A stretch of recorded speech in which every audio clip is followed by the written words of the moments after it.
डड्डा डर उपजे डर होई, डर ही में डर राखो समोई। जो डर डरे डर ही फिर आवे, डर ही में पुनि डर ही समावे। नमस्कार दोस्तों, मैं अविनाश दास रेशनल कबीर यूट्यूब चैनल में आप सबका हार्दिक स्वागत करता हूं। साथियों, यदि चैनल को सब्सक्राइब न किए हों तो सब्सक्राइब जरूर करें, शेयर करके अपने सभी साथियों तक, सभी ग्रुपों तक पहुंचाएं। बेल आइकन को प्रेस करें, ऑल नोटिफिकेशन ऑन रखें ताकि हर नया अपडेट आप तक मिल सके। लाइक और कमेंट जरूर करें दोस्तों। मैंने सतगुरु कबीर साहब के ज्ञान चौतीसा से कुछ पंक्तियां रखी है, उसका संक्षेप में अर्थ करके फिर आज के प्रसंग को आगे बढ़ाता हूं। डड्डा डर उपजे डर होई, डर ही में डर राग समोई। जो डर डरे डर ही फिर आवे, डर ही में फिर डर ही समावे। सतगुरु ने कहा कि डर पैदा करने के लिए हमारे अंदर डर की भावना होती है। किसी वस्तु के प्रति, किसी वस्तु के भयानकता के प्रति एक मानसिक, एक भावनात्मक तस्वीर हमारे अंदर पहले से बसी हुई होती है। चाहे किसी के वर्णन के द्वारा हो और चाहे कुछ अज्ञात वस्तु को कभी हमने देख लिया, कभी ऐसी घटना घट गई जिसकी यादें हमारे दिमाग में होती है और उसके ख्याल आते ही भय होने लगता है। कुछ वर्णन होता है दोस्तों, शमशान का डर, देव स्थान का डर, या कहीं हम सुनसान स्थान में जाते हैं, कहीं वृक्ष वनस्पतियों के घनघोर जंगल में जाते हैं, या किसी भी प्रकार के हिंसक पशु, वो सब की जो है वो सब के वर्णन सुनते हैं, या कभी इस तरह से घटना पूर्व में देखे हुए की याद करते हैं, तो उससे दोस्तों हमारे मन में एक जो है भावना क्रिएट होती है और वही क्रिएट हमें घबराने के लिए विवश करती है। सतगुरु ने कहा डड्डा डर उपजे डर होई। ऐसी भावना उत्पन्न होते ही हमें डर लगने लगता है। डर ही में डर राग समोई। उस डर में अगर उसी तरह की कोई और घटना शामिल कर दिया जाए, मिला दिया जाए, समो दिया जाए, तो वह डर जो है बढ़ता चला जाता है। जो डर डरे डरे ही फिर आवे। यदि उस डर से आप डर गए तो वो डर और बढ़ता चला जाता है। डर ही में फिर डरे समावे। फिर उस प्रकार जो है वो प्लस पॉइंट होते चला जाता है और हम इतना भयभीत होते हैं, इतना भयभीत होते हैं दोस्तों कि भय के कारण कई लोगों को देखा गया है कि वो पागल हो जाते हैं और पागल होकर के और अपने अनिष्ट की शंका करके भागते हैं, चिल्लाते हैं और गाली भी बकते हैं। तो ये है डर का तमाशा। इसलिए दोस्तों इस डर से निकलने के लिए हमें सतगुरु के शरण में जाना चाहिए। सतगुरु का मतलब जो रेशनल हो, तर्कशील हो, ऐसे संतों के शरण में जाना चाहिए जो स्वयं आपके अंदर डर उत्पन्न करता हो, अपने को संत भी कहता हो, और भूत का डर, तंत्र मंत्र का डर, ग्रह नक्षत्र का डर, शकुन अपशकुन का डर, इस प्रकार का डर अगर आपको दिखा रहा है तो समझ लीजिए कि वो सच्चा गुरु या सद्गुरु नहीं है, किसी पंथ का भी साधक हो सकता है। तो इस प्रकार दोस्तों मैंने आपको बताया कि जो डर किस तरह से हमारे अंदर पैदा होता है और किस तरह से काम करता है और किस तरह से बढ़ता रहता है। हर प्राणी अनिष्ट एवं खतरे से घबराता है। ये छोटी सी किताब है दोस्तों, इसके आधार पर मैं आपको बता रहा हूँ। मनुष्य ज़्यादा समझदार होने से वे ज़्यादा घबराता है। चाहे चींटी हो, चाहे कीड़ा मकोड़ा हो, चाहे पक्षी हो, चाहे चूहा हो, चाहे सांप हो या कोई भी प्राणी हो, आप देखे होंगे कि तकलीफ से बचने के लिए, मृत्यु से बचने के लिए सब प्रयासरत रहते हैं।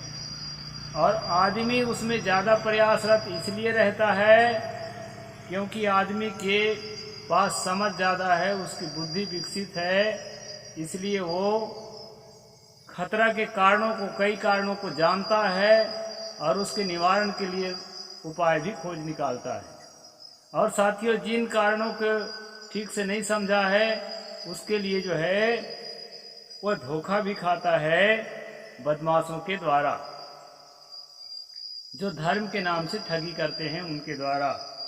इससे सावधान करना हर रेशनल का कर्तव्य है। इसलिए साथियों, मैं यह स्ट्रीम चलाता हूँ। यहाँ कहते हैं क्योंकि वह दूर तक सोचता है, आदमी जो है दूर तक सोचता है, इसलिए भावी अनिष्ट की नई नई कल्पनाएं करके उसके निवारण के लिए सदैव प्रयत्नवान रहता है। भारतीय परंपरा के प्राचीनतम ग्रंथ ऋग्वेद में देखो, जिस ऋग्वेद को कहते हैं वह धर्म की किताब है, अध्यात्म की किताब है, भवबंधन से छुड़ाने वाला मोक्ष का किताब है। उसके अंदर लिखा क्या है दोस्तों, इसके बारे में लेखक ने बताया है कि भारतीय परंपरा के प्राचीनतम ग्रंथ ऋग्वेद में दुःस्वप्नों, अपशकुनों एवं अनेक उपद्रवों से बचने के लिए सविता, सूर्य, वरुण, इंद्र आदि से प्रार्थनाएं की गई है। पुराने जमाने में जहाँ तक सोच पहुँचती थी लोगों की, वहाँ तक की बात उन्होंने कहा और लिखा। इसमें हमें अचरज करने की या नफरत करने की बात नहीं है। इतना बड़ा ऋग्वेद का लेखक कितना मतलब छोटी सोच का आदमी था, ऐसा नहीं सोचने का है दोस्तों। ज्ञान धीरे धीरे विकसित हुआ है और आदि मानव से लेकर के, होमोसेपियंस से लेकर के ह्यूमन तक की जो सफ़र हमने किया है, तो इसलिए इसी बीच का पड़ाव समझना चाहिए। तो यहाँ पर कहा है कि अपशकुन, अपशकुन का मतलब कोई छींक देता है तो उसको अपशकुन मानते हैं। कहीं गीदड़ या सियार की आवाज़ सुन लिए तो उसको अपशकुन मानते हैं। एक बड़ा वाला उल्लू होता है, कई लोग घुघुआ भी कहते हैं, उसके आवाज़ सुन लिए तो पक्का जो है मान लेते हैं कि अब हमारा काम बिगड़ने वाला है। सुबह सुबह अगर तेली का मुख देख लिए, तेली जाति का, उसको भी मानते हैं कि ये अपशकुन हो गया, आज का काम बिगड़ेगा। और यहाँ तक कि बंदर का मुख देख लिए सुबह, तो ये पक्का विश्वास कर लेते हैं कि आज दिन भर हमको खाने को नहीं मिलेगा। तो इस प्रकार से दोस्तों, अपशकुन का जो भ्रम फैलाया गया है, वो फैलाया क्या गया है, पहले जो है समझ सीमित थी, तो ये सारी चीज़ें जो है धर्म ग्रंथों में, वेद आदि में लिखा गया, और बाद में जो है उसको ठीक से जांच पड़ताल नहीं करने के कारण आज जो पढ़े लिखे लोग हैं वो भी भयभीत रहते हैं। तो यहाँ पर बताया गया है दोस्तों, और यहाँ पर हवाला भी दिए गए हैं। ऋग्वेद 8:47-15, 8:47-14, 16-18, 10-36-4, ये उसके चैप्टर नंबर, सूक्त नंबर और मंत्र नंबर का वर्णन है दोस्तों। 10, 36-4, 2, 43, 1, 3, 10, 164, 1, 5 आदि। ये बहुत जगह मतलब उस किताब में है। ऐसा जो है धर्मशास्त्र के इतिहास लिखने वाला जो लेखक है, उसने इसको हवाला देकर समझाया है दोस्तों। इस तरह से जो है ये आगे बताते हैं कि फायदा उठाकर पुरोहितों ने शांति के बड़े बड़े प्रपंच रच डाले। धर्म ग्रंथों, महाकाव्यों तथा पुराणों में अंधविश्वास फैला दिए गए हैं। महाभारत तथा रामायण में पदे पदे शकुन अपशकुन का भ्रम मढ़ा है। तो इस प्रकार से साथियों शकुन अपशकुन जो है, ग्रह नक्षत्र जो है और तमाम तरह से राहु है, केतु है, शनि है, भूत है, प्रेत है, अदृश्य शक्ति है, इन सब के बारे में धर्म ग्रंथों में बताया गया है और धर्म ग्रंथों को मानना अनिवार्य कह दिया गया है। इसलिए साथियों हमारे देश में, खासकर हमारे छत्तीसगढ़ में विशेष रूप से अंधविश्वास है। टोना का अंधविश्वास, जादू का अंधविश्वास, ग्रह लगन का अंधविश्वास और अशिक्षा के कारण, नासमझी के कारण पब्लिक उसमें उलझी हुई है। कुछ लोग तो पढ़ लिख गए हैं लेकिन तर्कशील बुद्धि नहीं होने के कारण बड़ी बड़ी डिग्री लेकर के भी इन सब चीज़ों से डरते रहते हैं, जो कि समझने के बाद डरने लायक कोई बात है ही नहीं। ग्रह आकाश में है, जड़ है, जड़ का मतलब निर्जीव है। वे मनुष्य पर टेढ़े कैसे होंगे? यदि टेढ़े होंगे तो सभी मनुष्यों पर, जैसे सूर्य का प्रकाश सब पर बराबर है। यदि पूजा कर कोई सूर्य की गर्मी शांत नहीं कर पाता तो पूजा करके ग्रह की शांति कैसे हो सकती है? ग्रह शांति भी पुरोहितों के कमाने खाने का धंधा है। पुरोहित पंडितों ने ग्रह को लेकर समाज को काफी डरा रखा है। शांति मायूख पृष्ठ 12 जैसे कुछ मध्यकालीन ग्रंथों ने स्कंद पुराण के पद्यों को उद्धृत करते हुए कहा है कि शनि के प्रतिकूल दृष्टि के कारण सौदास को मानुष मांस खाना पड़ा। साथियों पहले के जो देवी देवता हैं वो मनुष्य का मांस भी खाते थे, क्योंकि ऐसा 2-4 जगह मुझे भी मिला है वर्णन। और जो है राहु के कारण नल को पृथ्वी पर घूमना पड़ा। यहाँ नल नाम का कोई जो है राजा है।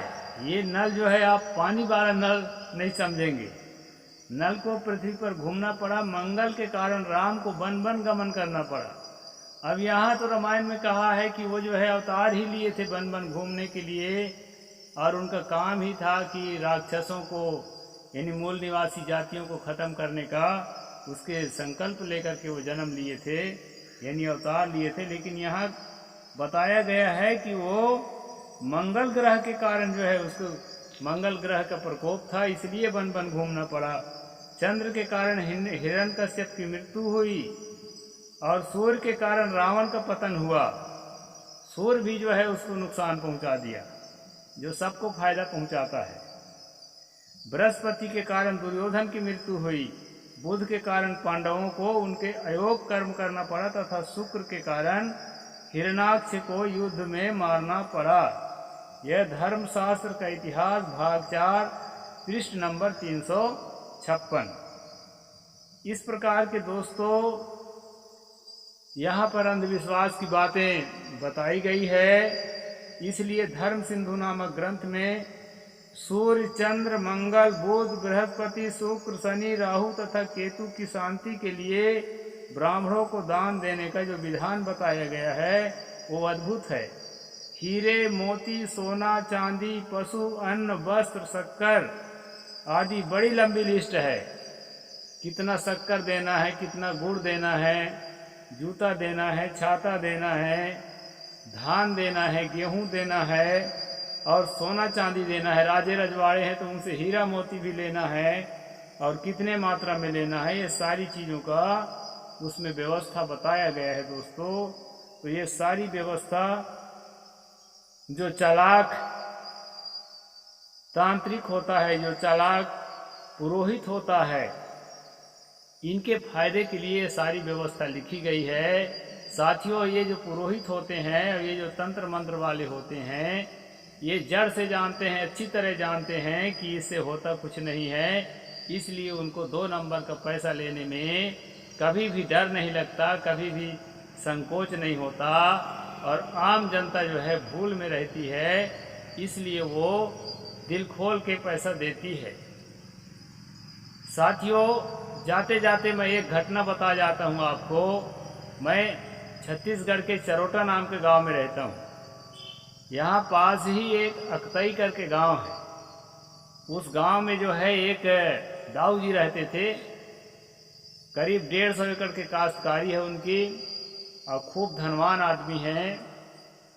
साथियों, बताना इसलिए ज़रूरी है कि वो जब बिल्डिंग बना रहे थे, मकान बना रहे थे, तो उनको मकान बनाने में 10-12 साल लग गया। मतलब इतना बड़ा मकान था ऐसा नहीं है, मकान एक सामान्य ही है, लेकिन उसको थोड़ा सा निर्माण करने के बाद फिर जो है वास्तु शास्त्रियों के द्वारा उसके लगन मुहूर्त देखा जाता था, फिर बनाया जाता था। इस तरह करते करते वो कई साल लग गए। और दाऊ जी के साथ मेरा बैठना उठना था। मैं अपने रैशनलिज्म की बात उनको बताता था, तर्कशीलता की बात बताता था, लेकिन उनको कहीं भी मेरी बात का असर नहीं हुआ।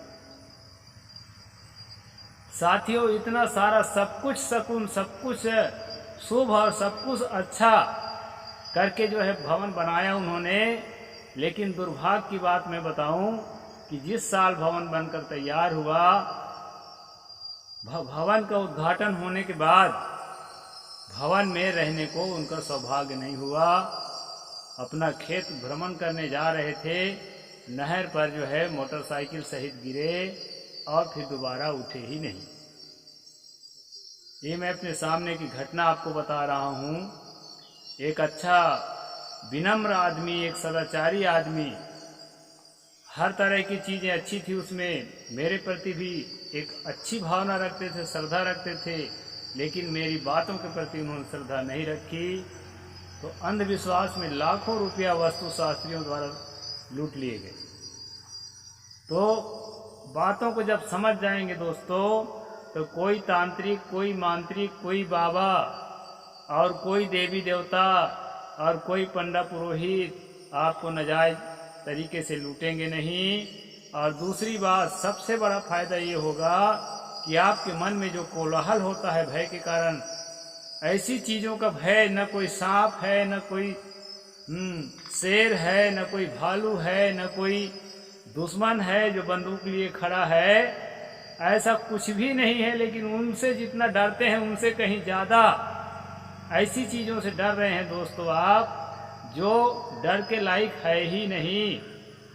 तो रेशनल बनिए, तर्कशील बनिए और रेशनल कबीर यूट्यूब चैनल को देखते रहिए, लोगों तक पहुंचाते रहिए, ताकि जो है हमारा समाज भय मुक्त हो और हम लोग जो हैं एक तर्कशील और वैज्ञानिक सोच वाले देश के रूप में विकसित हो सकें। इतना ही मैं आज बोलूँगा। साहिब बंदगी, जय जोहार, जय भीम, जय भारत।